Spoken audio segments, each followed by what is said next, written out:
Alright, Shalom. I'm the brother Tasiyat, coming back with another video. But before I start off, I would like to give all praises and the highest honor to the Most High Yahweh, Ba'ashem YAHAWASHI, Ba'ashem Kakadash. I want to give double honor to my elder apostles and teachers of Great Millstone, and peace and salutation to the sincere Akyam across this world who are spreading this knowledge and truth and sincerity, and may the election be upon your households. God Shalom. Okay, so as you can read in the title, is what I want to make this video about. Okay, because in the middle of World War III, and for those that don't believe World War III will come, it's already starting. It's just a process of getting toward the climax of America being totally destroyed with nuclear fire, by Russia, but also by Europe, their own allies who will turn their back against America, and the land of Israel, where these fake people are living right now, who stole our land, they are also going to be completely destroyed. Okay, only the land of Israel will be built back up again, because that will be our kingdom. You see, let me grab that real quick. In the book of Revelations, it says here, Revelation 17 verse 16, and the 10 horns, which is basically the EU, which thou sawest upon the beast, these shall hate the whore. The whore is America. Okay, and shall make her desolate and naked, and shall eat her flesh and burn her with fire. So the EU is going to turn their back also against America. Okay, for the Most High had put in their hearts to fulfill his will and to agree and give their kingdom unto the beast, until the words of the Most High shall be fulfilled. And the woman which thou sawest is that great city which reigneth over the kings of the earth. Is the woman that whore is America. Okay, because it says city. Well, what makes a city a city? The citizens. Okay, so America is just a big city, man, and it's gonna be destroyed. Well, in the midst of all those chaos, in the midst of World War III, when all these countries are bombing each other, that is when Yahawashi will return. So these people are gonna look up and they're gonna see a big spaceship coming, and they're gonna be crazy, man. They're gonna be scared, of course, when they see this. So for that, we're gonna go to 2nd Ezra, chapter 13, which you can find that in the Apocrypha, in this book. Okay, because the Apocrypha consists of a few books that were taken out of the Bible. So this is also part of the Bible, of the First Testament. Let me see, 1, 2, 3, 4, 5, 6, 7, 8, 9, 10, 11, 12, 13, 14 books that were taken out of the scriptures are in this book. That's why you always see us reading out of this also. So 2nd Ezra chapter 13, starting at verse 1. And it came to pass after 7 days, I dreamed a dream by night, and lo, there arose a wind from the sea. So he has a dream, he gets a vision right now, okay? And lo, there arose a wind from the sea, that it moved all the waves thereof. And I beheld, and lo, that man waxed strong with the thousands of heaven. Now that man is Yahawashi, and the thousands of heaven are the angels, okay? And when he turned his countenance to look, all the things trembled that was seen under him. Now this speaks about his countenance, speaks about his chariot, okay, his so-called UFO. When he, when he turns, the people are gonna be afraid when they see it, okay? And whensoever the voice went out of his mouth, all they burned that heard his voice. So this is not no normal voice, Probably he could do this with his actual voice also, but this is symbolically for the chariot. Because if you see, if you have seen Independence Day, for example, you see a big laser beam coming out of the middle of that so-called UFO, of that spaceship, That is what this is talking about, man, out of his mouth. That is that laser beam, okay? All they burned that heard his voice. Yeah, man, if the chariot, if that blast hits you, you're gone, man. You turn into dust, Like as the earth faileth when it feeleth the fire. And after this I beheld, and lo, there was gathered together a multitude of men, out of number. That is, like there was a lot of people will gather together, will come together. from the four winds of the heaven, from the whole planet, basically, to subdue the man that came out of the sea. So to basically subdue YAHAWASHI, to bring him down in a negative way. Um, but I beheld, and lo, he had graved himself a great mountain, and flew up upon it. So he graved himself a mountain, and he flew upon the mountain. Well, this is not an actual mountain, okay? This is speaking about the chariot, okay? Use, people would say mothership, or this is a big fathership, you could say, Verse 7. But I would have seen the region or place whereout the hill was graven, and I could not. Yeah, why? Because it was not the actual mountain. So he was looking like, hey, where did this mountain come from? But he could not find anything that was taken out of, okay? Because it was not for planet Earth, man.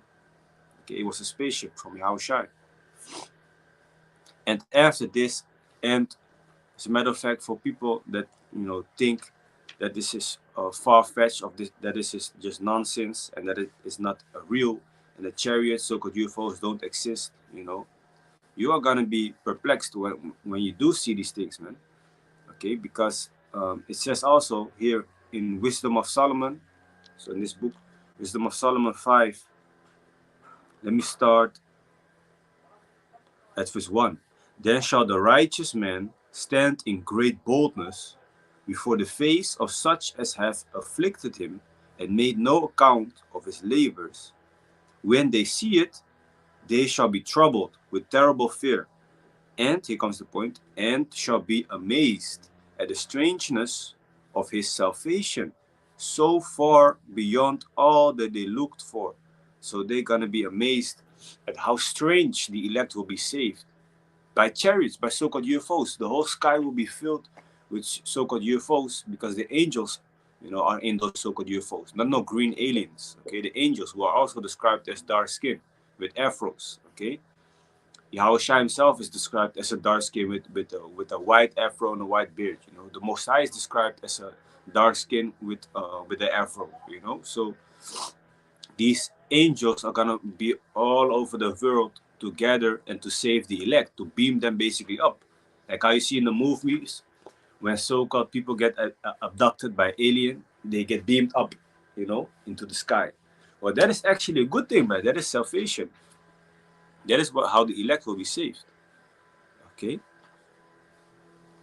That is how the elect will be saved. Now, let me go back to 2nd Ezra 13. And before I go there, let me read Revelation 11, also concerning that the elect will be saved by the chariots, will be beamed up.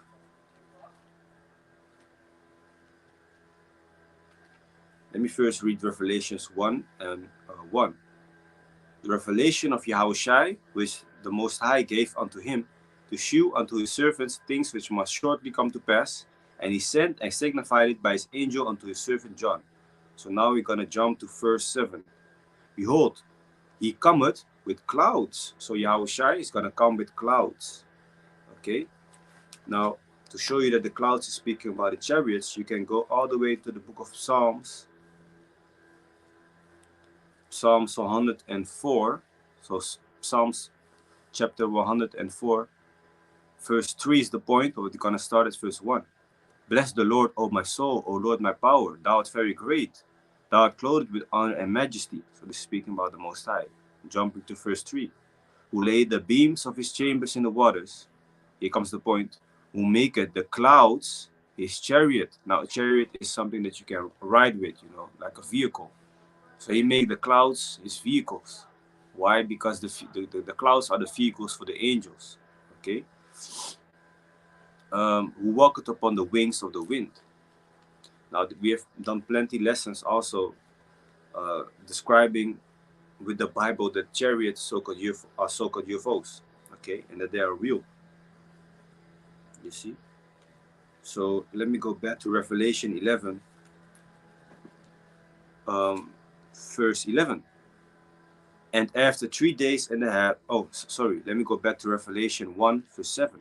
Behold, he cometh with clouds, and every eye shall see him, and they also which pierced him. Who, the person that pierced YAHAWASHI, basically stabbed him to death, trying to kill him. Those are gonna see him coming again. So that shows you, wait a minute, how are they gonna see him coming again? Because they will be upon this planet Earth also, That shows you also reincarnation is real. Not the reincarnation from these people from Buddha and whatnot, that you die as a man and you come back as an animal or something. But if you die as an Israelite man, you come back as an Israelite man. Reincarnation is real.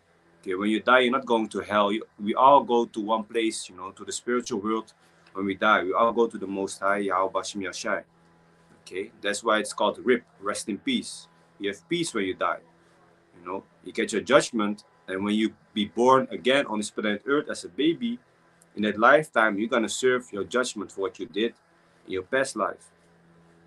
Okay, not saying that everything that happens on your path, which is bad, that is for your punishment. Also certain things are happening for our learning, edification, whatnot. But that is how you get your judgment served. Okay, you're not going to hell. That's fake. Where a place where everybody burns. Okay, because the word hell in the scriptures means the grave. Okay, and it's just a condition where you go through. That's why people say, I went to hell and back. It's not literally that you went to a place with fire, but it felt like it. That's that hardship that you go through. So that is what it means. Anyway, Revelation 1:7. Behold, he cometh with clouds. So he comes with the chariots, with the so-called UFOs, with the angels. And every eye shall see him, and they also which pierced him, and all kindreds of the earth shall wail because of him. Wail is not no normal crying, man. You're gonna scream, cry, Even so, Aman. Okay, so that is how he's gonna come. Okay, so anyway, let me see this. Let me go to Revelation chapter 7. You know what? Let me go first to Revelation chapter 11. Revelation 11, starting at verse 11. And after 3 days and a half, the spirit of life from the Most High entered into them, and they stood up upon their feet. And great fear fell upon them which saw them. And they heard a great voice from heaven saying unto them, Come up hither. And they ascended up to heaven in a cloud. You see? So the people, the remnant, the Israelites, the elect of the Israelites, are going to be received up into a cloud, which is the so-called UFO, which is the spaceship. Okay? That is that beam where you're going to be saved. And the enemies beheld them. And the same hour was there a great earthquake, and a tenth part of the city fell. That is, if I'm correct, the 10 FEMA camps from in America will fall. And in the earthquake was slain of men 7,000, which we know that the number 7 is a complete number. So it doesn't necessarily have to be 7,000, And the remnant were frightened. So the elect themselves will even be afraid when they see YAHAWASHI, when they see the angels coming, You have to think, because you might also not be sure if you're going to make it.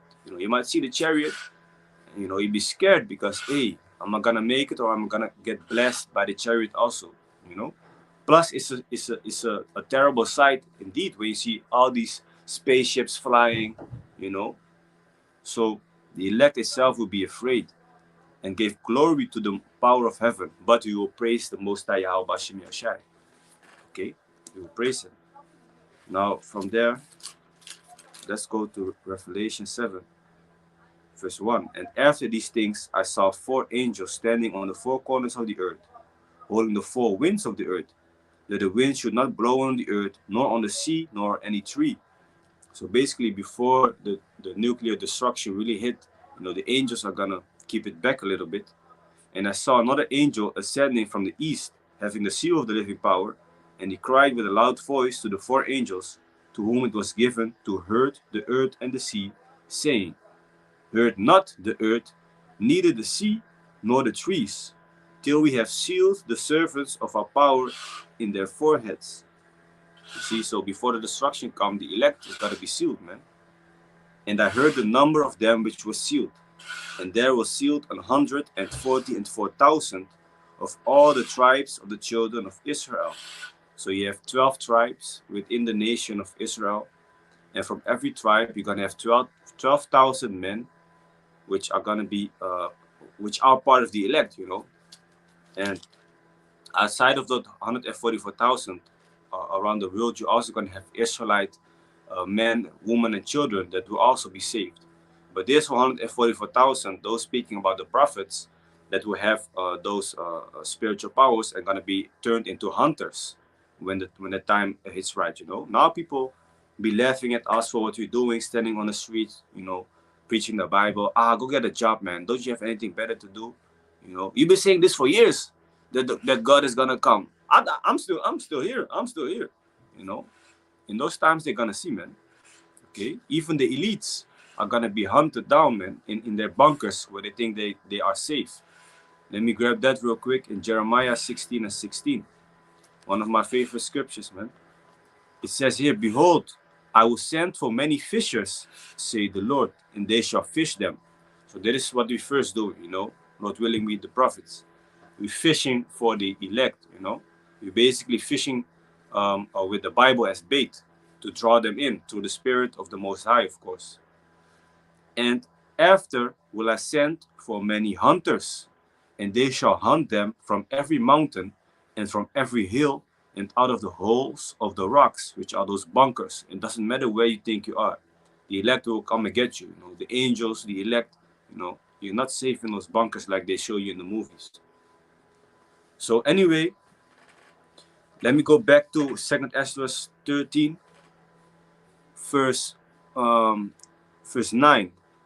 Let me set, verse 8. And after this I beheld, and lo, all they which were gathered together to subdue him were sore afraid, and yet durst fight. Because from verse 1 until verse 7, it speaks about YAHAWASHI coming back with a big fathership, big spaceship, and the people seeing it, they're gonna be afraid, but they're still gonna try to fight. You know, like they show in the movies. You know, Mayday, Mayday. You know, when how do you say that? When something life-threatening is coming out of space, they're gonna be afraid, but they're still gonna fight. Why? Because the Most High is gonna put the Spirit upon them. You know, instead of running away, they're gonna fight. You know.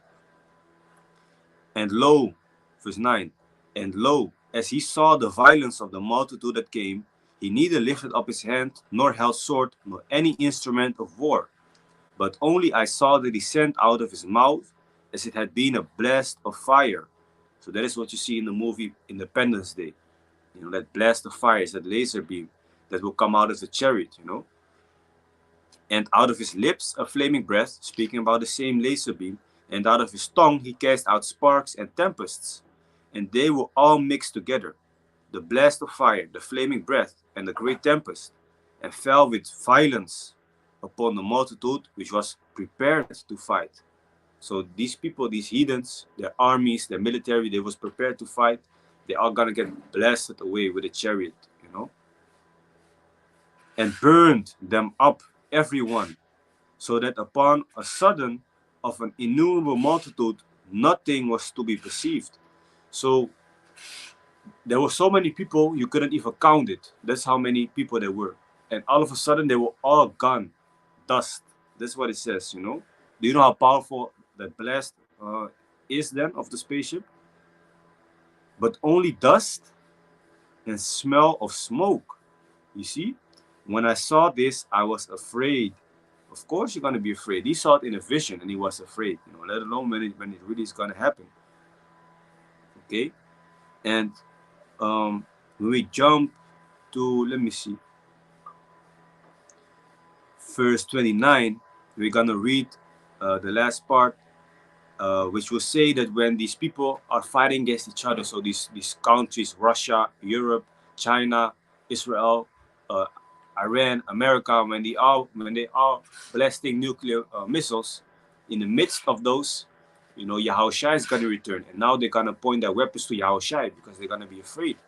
You know, what good does it make if we destroy each other on the planet Earth and there's a threat coming from outer space, you know you fucked up, man. Okay? Verse 29. Behold, the days come when the Most High will begin to deliver them that are upon the earth. And he shall come to the astonishment of them that dwell on the earth. And one shall undertake to fight against another, one city against another, one place against another, one people against another, and one realm against another. So the people are all fighting amongst each other, all these wars, whatnot. And the time shall be when these things shall come to pass, and the signs shall happen, which I shewed thee before. And then shall my son be declared, whom thou sawest as a man ascending. And when all the people hear his voice, every man shall in their own land leave the battle they have one against another, and an innumerable multitude shall be gathered together as thou sawest them, willing to come and to overcome him by fighting. So when they're gonna see how shy they're gonna leave their battle, be like, nah, man, we gotta focus on this threat because he really is gonna make us go extinct. You know, they're trying to fight, but of course, Yahawashi will overcome, man.